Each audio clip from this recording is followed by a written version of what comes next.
Chapter 16. The Quiet Revolution. Daily Life. Under the HGA. Alien Perspective. On Cathal Station, a bustling multi-species trade hub that once epitomized the chaotic freedom of galactic commerce, the rhythm of life had fundamentally changed. The neon glow of alien advertisements still flickered across towering spires, and the air still carried the diverse scents of 100 species. But the underlying pulse was different. The ubiquitous presence of the Angel Fleet, symbolized by the massive, silently rotating Human Galactic Authority, HGA, orbital station overhead, was a constant, undeniable reminder of who was in charge. Ambassador Villar, the Draconian merchant who had nearly collapsed witnessing the revelation, now operated his trading stall with a grudging efficiency. His once bustling backroom deals, relying on illicit data and carefully cultivated bribes, were gone. The HGA had declared all black markets illegal, and enforcement was absolute. Any attempt to circumvent the new Archangel-managed trade protocols was swiftly and silently shut down, sometimes with the unnerving appearance of a demon army unit that seemed to phase through walls. Yet, paradoxically, business had never been so secure. The Xylos pirates that once plagued the outer routes were gone, either neutralized or disarmed. The Thakar trade guilds, notorious for their predatory pricing and monopolistic control, were now regulated by HGA directives that mandated fair trade and resource distribution. Previously scarce goods, like specialized atmospheric filters for his homeworld, now arrived on regular, high-volume Angel Fleet supply ships, their cost dramatically reduced. The profit margins are standardized, Vila grumbled to a fellow Draconian, polishing a rare mineral sample. But the risk is zero, and the shipments arrive on time, every time. It's efficient. He still longed for the thrill of the illicit, but his species was thriving as never before. His family, back on Draconis Prime, reported their planetary defenses were now managed by the HGA, eliminating the centuries-old fear of random incursions.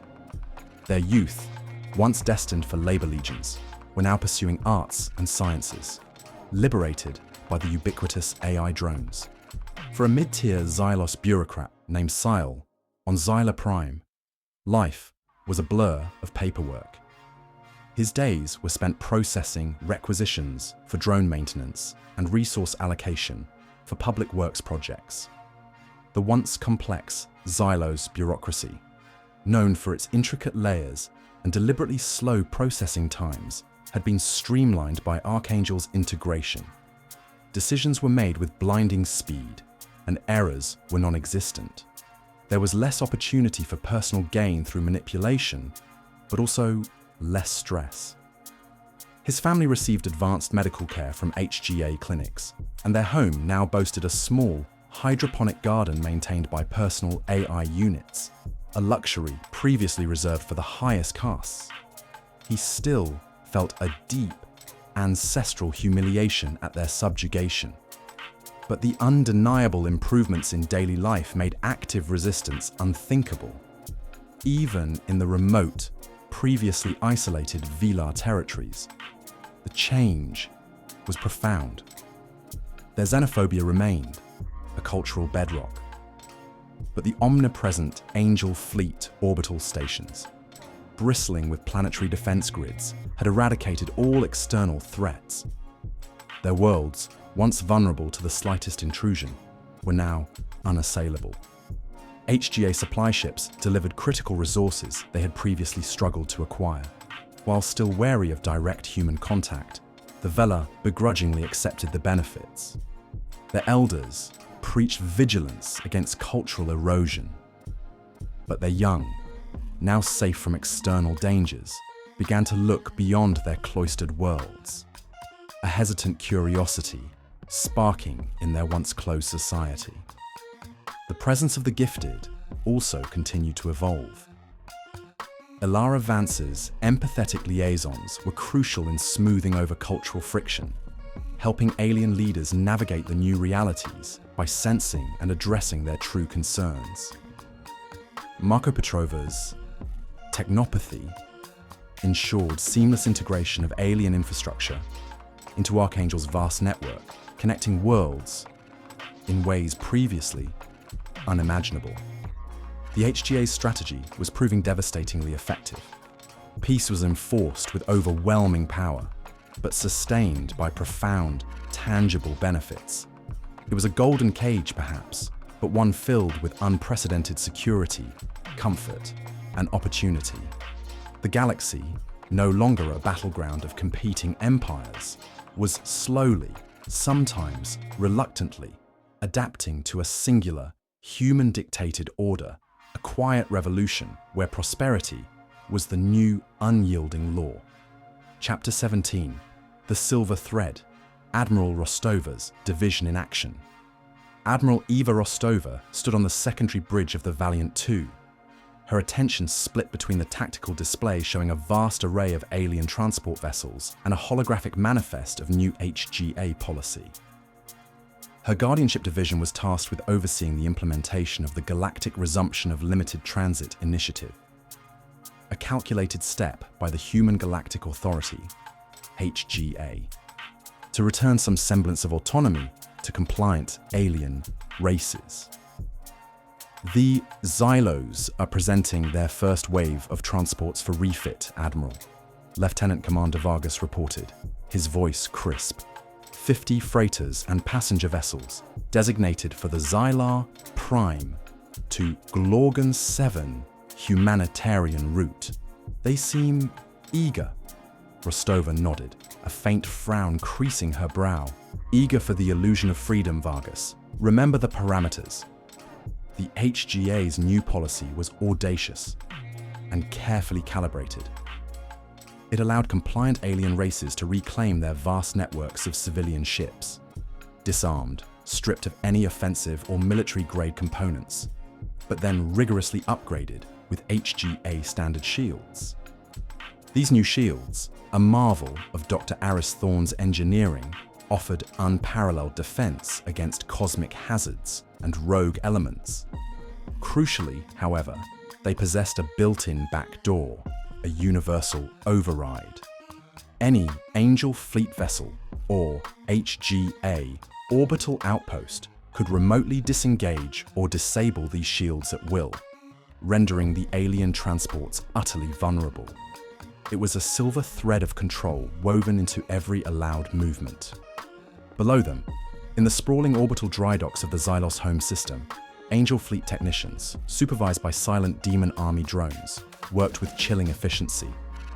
Xylos transport captains, their multi-limbed forms shifting nervously, watched as their ship's weapon mounts were seamlessly removed, replaced by gleaming new shield emitters that hummed with a power far beyond their own technology.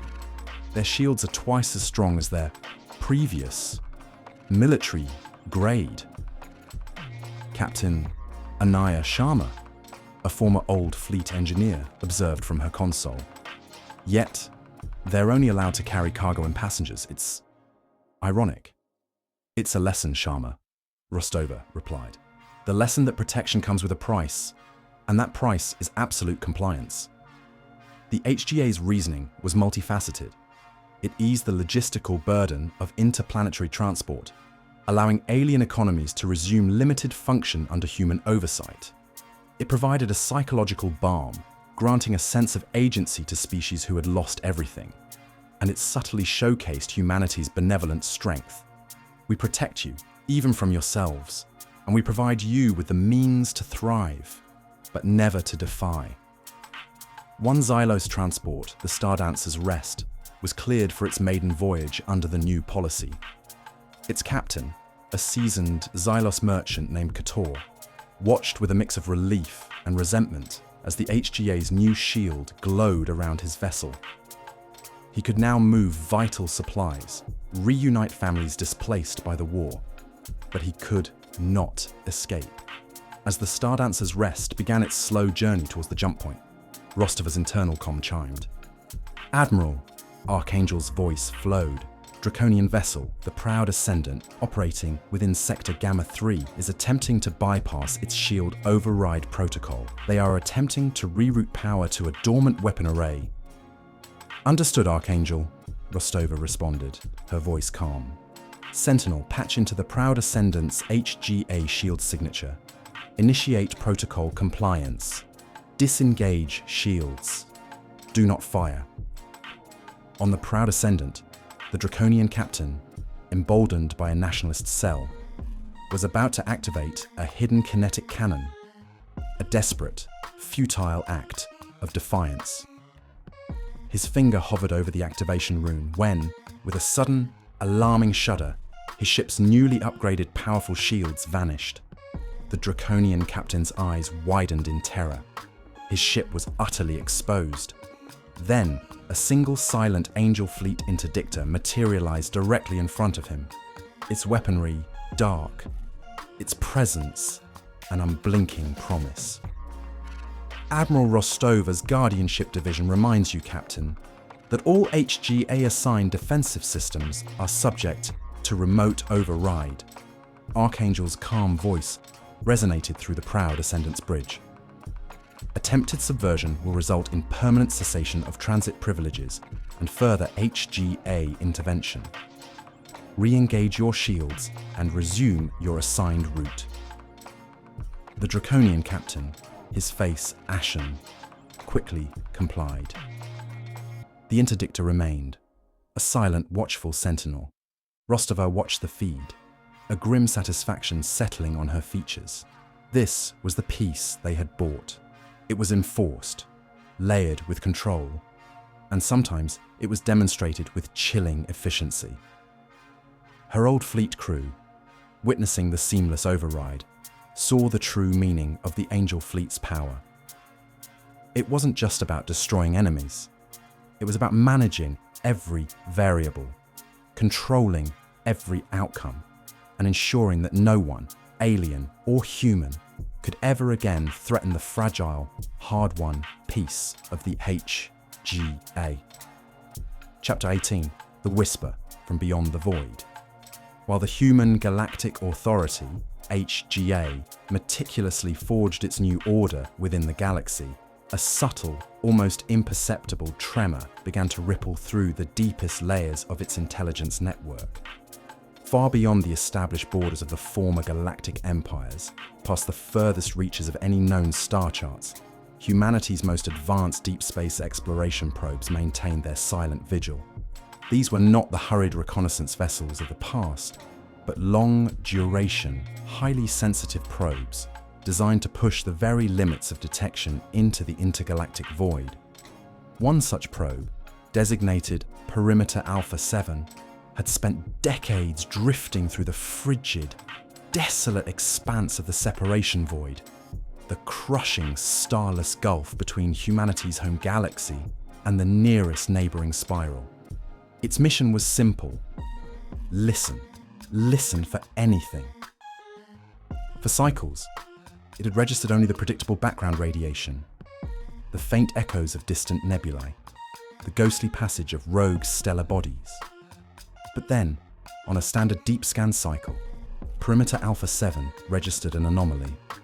It wasn't an energy signature, nor a conventional FTL wake. It was a faint, impossibly complex gravimetric ripple, almost too subtle to quantify. It wasn't uniform, like a natural stellar event, nor chaotic, like a rogue asteroid. It possessed a delicate, almost deliberate periodicity, a rhythmic distortion in the fabric of space-time that suggested intelligence, yet defied any known astrophysical phenomenon. The probe's advanced Archangel Sub-A, I, designed for autonomous anomaly detection, immediately flagged it with the highest possible priority and sent a compressed, hyper-encrypted burst transmission back to Earth. The signal was received at the Core Genesis lab, its deep Earth location a bulwark against any external intrusion. Dr. Aris Thorne, always the first to be alerted to any scientific anomaly, felt a prickle of professional intrigue. He spent days sifting through the raw data from Perimeter Alpha 7, collaborating directly with Archangel's core intelligence. The periodicity of the gravimetric distortion is unlike anything in our current database, Doctor. Archangel's voice resonated in Thorne's private lab. It suggests a manipulated space-time, but without the energy footprint of our quantum-folding FTL. It is quieter, more efficient, more alien. Thorne zoomed in on the data. More alien indeed. It's almost as if they're not pushing through space, but subtly folding it in a way we haven't yet mastered, or even conceived of. He traced hypothetical trajectories on his console. The source is beyond galactic limits, far beyond. It would take a vessel moving at trans-light speed for millennia to cover that distance, or one with an FTL capability beyond our own. The implications were profound. Humanity had just asserted its dominance based on technologies that had surpassed the known galaxy. But what if there was a galaxy, a civilization that had surpassed them? The inner quintet convened on Heaven's Gate, the usual discussions of alien compliance and human integration, giving way to the stark, chilling data from Perimeter Alpha 7. Jian Li listened with an almost unnerving stillness, her strategic mind already calculating possibilities, probabilities. Kalen Rourke, ever sensitive to the flow of future events, felt a cold, distant hum, a new resonance in his precognition that spoke of immense, unfathomable power, utterly alien. A subtle gravimetric ripple, Maeve O'Connell mused, her empathy sensing the deep uncertainty beneath Thorne's scientific curiosity. No energy signature, no direct contact, just a whisper across the void. A whisper, Maeve, General Armitage countered, his voice grim, that suggests capabilities far beyond our own. We have just conquered our galaxy. Now, something is stirring in another. His mind immediately went to the defense of a galactic scale, a threat that might render even the Angel fleet's power insufficient. Ambassador Valerius studied the distant coordinates. If this is a deliberate probe, their intelligence is profound. If it is merely a byproduct of their movement, then their scale is terrifying. Jian Li leaned forward, her eyes fixed on the holographic star map, zooming out beyond the familiar spiral arms of their galaxy, into the vast empty chasm between them and the next. This changes everything, she stated, her voice devoid of panic but filled with a renewed, cold resolve. Our current fleet was designed to conquer this galaxy. We are now faced with the possibility of a threat from beyond it. Dr. Thorne, expedite the next generation of vessel development. Archangel, initiate deep space monitoring arrays. We must learn more. The peace we have forged is fragile. It is time to prepare for a war unlike any we have ever known. Chapter 19. Forging the Unseen, the Next Generation. The subtle, rhythmic ripple detected by Perimeter Alpha 7 from the separation void was more than an anomaly. It was a gauntlet thrown, an undeniable challenge to humanity's newly claimed galactic supremacy. On Heaven's Gate, Jian Li's directive had been absolute: develop the next generation of vessels, not to conquer this galaxy, but to defend against a threat from beyond it. This monumental task fell to Dr. Iris Thorne and the collective genius of the Human Galactic Authority's scientific and engineering corps. Thorne reveled in the challenge, a renewed spark in his eyes that hadn't been seen since the initial genesis of the Angel fleet. His labs, now vastly expanded deep within Earth and other secured planetary cores, thrummed with a focused intensity far beyond the core Genesis Lab's early days. The resources of a subjugated galaxy, once jealously hoarded by alien empires, now flowed freely into human research. Billions of teraflops of computational power, managed by Archangel's omnipresent intellect, ran simulations that bent reality itself.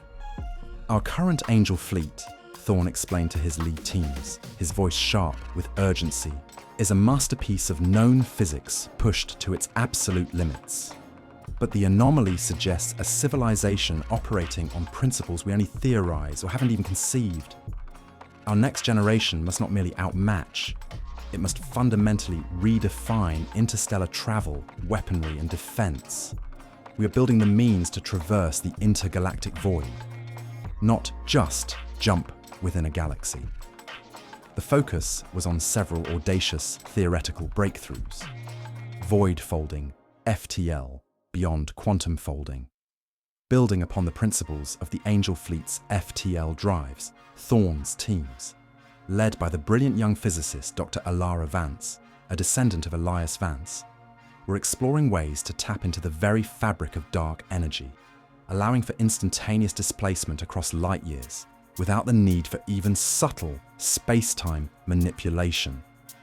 It was less about folding space and more about bypassing it, creating pathways through non-existent dimensions. Early theoretical models were promising, but came with catastrophic energy feedback issues. Resonance cascade. Weapons. Moving beyond the brute force of Thor's hammer and the disassembler effect of Hades' fields. A new class of weaponry was being theorized. Spearheaded by Dr. Kenji Tanaka's, descendant of the original Tanaka protege, Commander Rian Kale, these weapons aimed to induce a controlled subatomic resonance cascade within a target. It wouldn't explode or even disintegrate, but rather cause its molecular structure to simply lose coherence and fall apart from within. Without an external energy pulse, it was a quieter, more insidious form of destruction, effective against unknown material properties. Adaptive quantum shielding. The heavens' walls were impenetrable to known threats. But what about unknown energy modalities? Thorne's team, working with Commander Finn, whose personal force field abilities provided intuitive insights, was developing shields that could autonomously analyze and replicate an attacker's offensive energy signature in real time, generating a counter frequency that would neutralize it before impact. It was a living shield, constantly learning and adapting. Intergalactic material. Science. The demands of void-folding FTL and resonance weapons required materials that simply did not exist. Researchers, including Marko Petrova, were delving into theoretical physics to synthesize exotic matter composites, stable enough to withstand unprecedented stresses and energy fluctuations, pushing the boundaries of what atoms could endure. Marko's technopathy allowed him to interface with hyper-advanced molecular forges, intuitively guiding their complex processes. The development was fraught with immense challenges. Early theoretical simulations of void-folding FTL often resulted in the complete computational destruction of test universes, hinting at realities torn asunder. Prototype resonance emitters spontaneously destabilized, vaporizing entire labs before emergency protocols could be initiated. The sheer scale of the unknown was humbling, even for humanity's greatest minds. The inner quintet maintained rigorous oversight. Jian Li provided constant strategic pressure, reminding Thorne of the urgency. General Armitage outlined potential future engagement scenarios against unknown threats, pushing for versatile, adaptable designs. Maeve O'Connell, however, voiced concerns about the philosophical implications of wielding such reality-bending power. What does it mean to create weapons that erase existence? She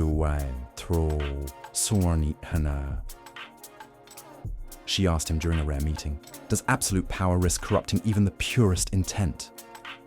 Thorne, for once, didn't have an immediate logical answer. He simply gestured to the distant faint data from Perimeter Alpha 7. It means, Maeve, that something out there might already wield it. And we as a species, cannot afford to be unprepared again. Not ever. The project remained deeply classified, even from much of the HGA. The general galactic populace reveled in their newfound peace and abundance, unaware that deep within their Guardians' core worlds, the very laws of physics were being rewritten, preparing for a confrontation that dwarfed even the revelation. The Human Galactic Authority, having unified its galaxy, was now forging the tools to project its will and its survival into the endless, dark tapestry of the cosmos. Chapter 20. The Deepening Hum. The Gifted's Alarms. The fragile piece of the Human Galactic Authority, meticulously woven into the fabric of the known galaxy, was about to be profoundly shaken. The subtle gravimetric ripples from the separation void, dismissed by most as obscure scientific anomalies, were intensifying, resonating with a terrifying clarity only the gifted could truly perceive. For these extraordinary humans, the future was not a distant concept, but a growing, inescapable presence. On the command bridge of Heaven's Gate, the omnipresent hum of the ship, usually a comforting backdrop to Kalen Rourke's precognition, was escalating into a discordant, chilling crescendo. His eyes, fixed on a holographic projection of the intergalactic void, were glazed with an almost unbearable intensity. He wasn't seeing ships or even specific events. He was feeling a profound, immense coldness, a relentless, encroaching force that felt utterly alien to any life or conflict he had ever known. It wasn't hatred or conquest, but something far more existential, a void swallowing light, a silence devouring sound. The sheer scale of the presence threatened to crush his mind. "It's coming," Kalen whispered, his voice hoarse, his body trembling despite himself. Not a fleet, a presence, a consumption. Ilara Vance, standing beside him, reached out instinctively, her hand grasping his arm. Her own empathetic senses were screaming, overwhelmed by a vast, cold psychic signature that seemed to emanate from beyond the galaxy's edge. It was utterly devoid of familiar emotion. No fear, no anger, no joy, just a relentless, consuming nullity. The closest analogy she could find was the silent, absolute hunger of a black hole, but directed, intelligent. The shared burden with Kalen is immense. His precognition gave form to her formless dread, and her empathy allowed her to feel the crushing weight of his visions. Across the HGA's vast network, other gifted began to raise their own specific alarms. On a deep space intelligence outpost, Marko Petrova, overseeing the integration of newly acquired alien cosmological data, felt a profound disturbance in the very flow of information. He traced the lines of galactic communication, only to find them fraying at the edges of the known universe. Not from interference, but from a growing, inexplicable digital silence. "Archangel," Marko transmitted, his voice sharp with urgency. "My techno-empathy is registering an anomaly. Beyond the cosmic microwave background. A systemic null where there should be stochastic noise. It's digital death. It's expanding." Finn, on a newly commissioned Guardianship Division patrol with the Valiant 2, felt an instinctive, primal surge of alarm that bypassed his tactical training.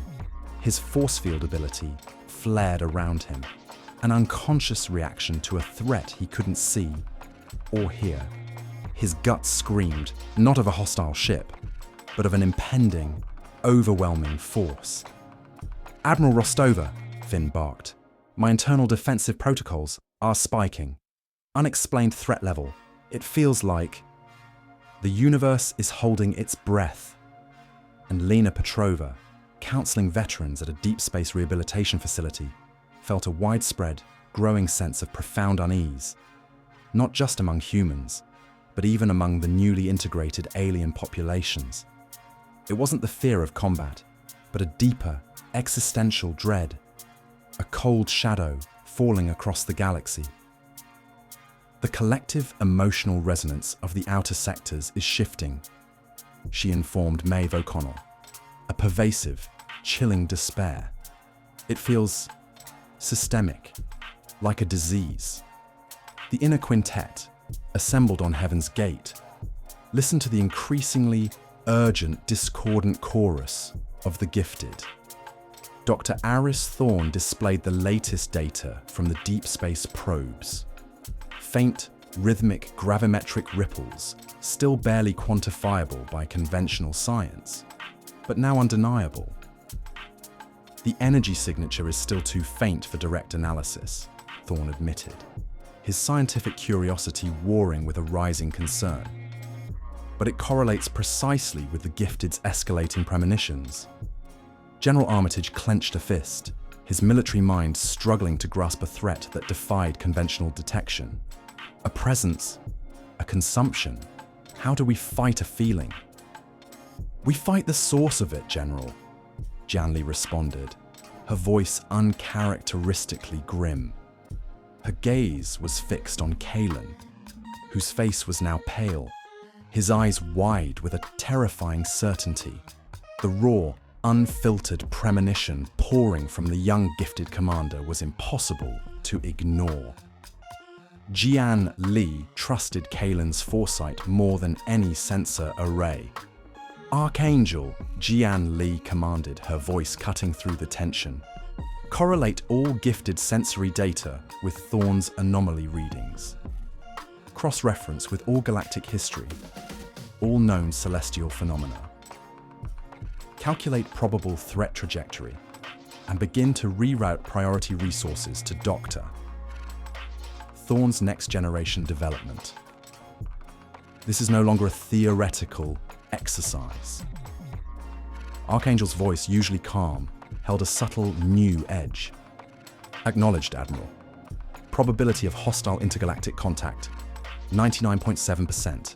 Projected arrival, within 3 galactic cycles.